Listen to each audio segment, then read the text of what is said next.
জয়রাম বন্ধুরা, আমি অমৃতা। আমি রাম ঠাকুরের কথা বই থেকে একটা গল্প আপনাদের পড়ে শোনাচ্ছি।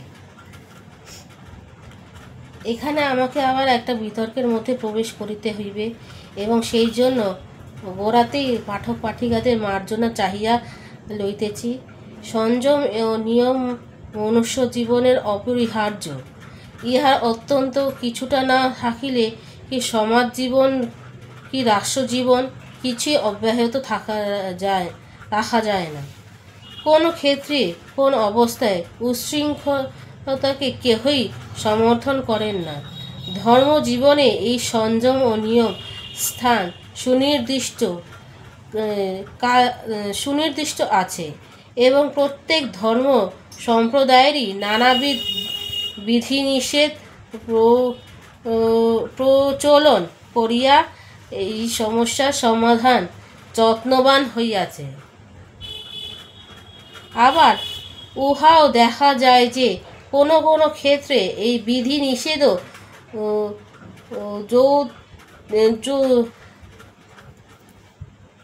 যৌক্তিকতার গণ্ডি ছাড়াইয়া উৎকট আকার ধারণ করে। প্রায় প্রত্যেক ধর্ম সম্প্রদায় ইতিহাসের ইহা প্রমাণ পাওয়া যায়। আমরা নিজের অভিজ্ঞতা হইতে একটি দৃষ্টান্ত উল্লেখ করিতেছি। কোনো এক মাঠে আমার একদিন কাটাইতে হইয়াছিল। সকালবেলা আন্দাজ 7টা সাড়ে 7টা সময় এক মঠবাসী আসিয়া আমাকে বলিলেন, বাল্যভোগ প্রস্তুত, আপনি স্নান করিয়া আসেন, প্রসাদ পাইবেন। শীতের সকাল, তখন স্নান করিবার ইচ্ছা আমার মোটেও ছিল না, কিন্তু মঠবাসী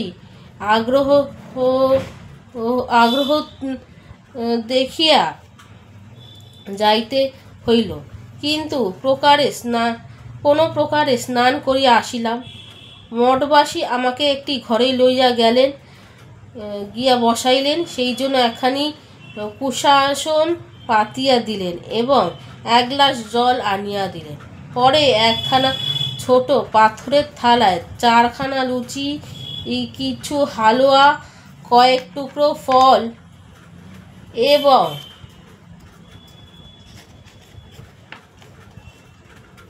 একটু লাড্ডু আনিয়া আমার সম্মুখে রাখিলেন। আমি প্রার্থিত মাত্রেন নীতি অনুসরণ করিয়া কেবল হাত বাড়াইয়াছি, অমনি ওই মঠবাসী একেবারে হাঁ হাঁ করিয়া উঠিলেন। তারপর আরম্ভ হইল এক নির্যাতনের পালা। এমন বিপদে আমি জীবনে অল্পই পড়িয়াছি। বা হাত কোথায় রাখিবে, ডান হাতে কিভাবে লুচিখানা লইতে হইবে, চিবাইবার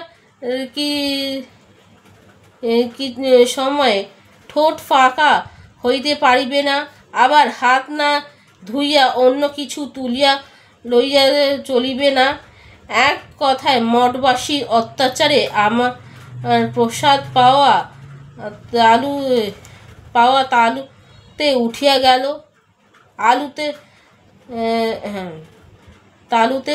গেল। 1 সপ্তাহ থাকিব বলিয়া গিয়াছিলাম, সেই দিনই বৈকালে পালাইয়া আসিলাম। বিধি নিষেধ এই জাতীয় প্রকৃতি আরও বহু দেখিয়াছি এবং কোনো তথাকথিত প্রগতিশীল সম্প্রদায়ের ব্যক্তির মধ্যেই ইহা প্রত্যহ আছে, কিন্তু এইগুলি ব্যতিক্রম। সচরাচর ইহা দেখা যায় যে প্রয়োজনের মতোই বিধি নিষেধ প্রচলন হইয়া থাকে এবং ইহারা একেবারে অসহনীয় হয়। আমাদের ঠাকুর কিন্তু বিধি নিষেধ বলা ছিল না, তবে তিনি উচ্ছৃঙ্খলতা প্রশ্রয় দিয়েছিলেন। আমি মাছ ছাড়িতে চাহিলাম। তিনি কহিলেন যে, যখন ছাড়িবার মাছ আপনি ছাড়িয়া যাইবে। এই কথার তাৎপর্য কি? আমি যে কি ইহা বুঝিব যে যাহা ইচ্ছা তাহা করিয়া যায়, ভালো মন্দ দেখিবার প্রয়োজন নাই। যখন যেটা ছাড়িবার আপনাই ছাড়িয়া যাবে। উচ্ছৃঙ্খলতা ছাড়া ইহা যেন অন্য কিছুই বলিতে পারি না। আমি কথাটা এত সহজ নয়। কিন্তু ঠাকুর আমাকে মাছ ছাড়িতে নিষেধ করার কারণ এই যে, পরে ব্যবহৃত মাছ ছাড়িলেও আমি হয়তো মনে মনে মাছ খাইবা এবং আমাকে খাইতে চাইব এবং আমাকে পাটবাড়ি হইতে রক্ষা করিবার জন্য এইরূপ আদেশ করিয়াছিলেন। আমি এক ভদ্রলোকের কথা জানি, তিনি কিছুদিনের জন্য মাছ ছাড়িয়া দিয়েছিলেন, কিন্তু প্রত্যহ বাজারে আসিলেই তিনি মাছ আসিয়াছে তাহার অনুসন্ধান করিতেন এবং কিভাবে কি রান্না হইবে তাহার ব্যবস্থাও করিয়া দিতেন। একদিন আমি সেই ভদ্রলোককে বাহিরের ঘরে বসিয়া তাহাকে সহিত গল্পগুজব করিতেছিলাম, এমন সময় বাজারে আসিয়াছে দেখিয়া তিনি উঠিয়া গেলেন। পোনা মাছের কালিয়া, চিংড়ি মাছের ভাপা আর চুনো মাছের টকের ব্যবস্থা করিয়া দিয়া তিনি ফিরিয়া আসিলেন। আমি বলিলাম, আপনি তো মাছ ছাড়িয়া দিয়েছেন, তবে এই মাথা ব্যথা কিসের জন্য?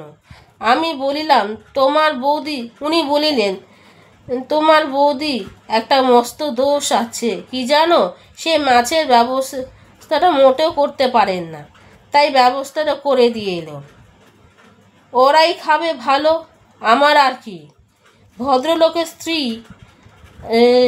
আমার সম্মুখে বাহিরে হইতেন না, কিন্তু আজ তিনি এই কথা ভুলিয়া গেলেন। তিনি নিকটেই কোথাও ছিলেন এবং কথাগুলি তাহার কানে ছিল।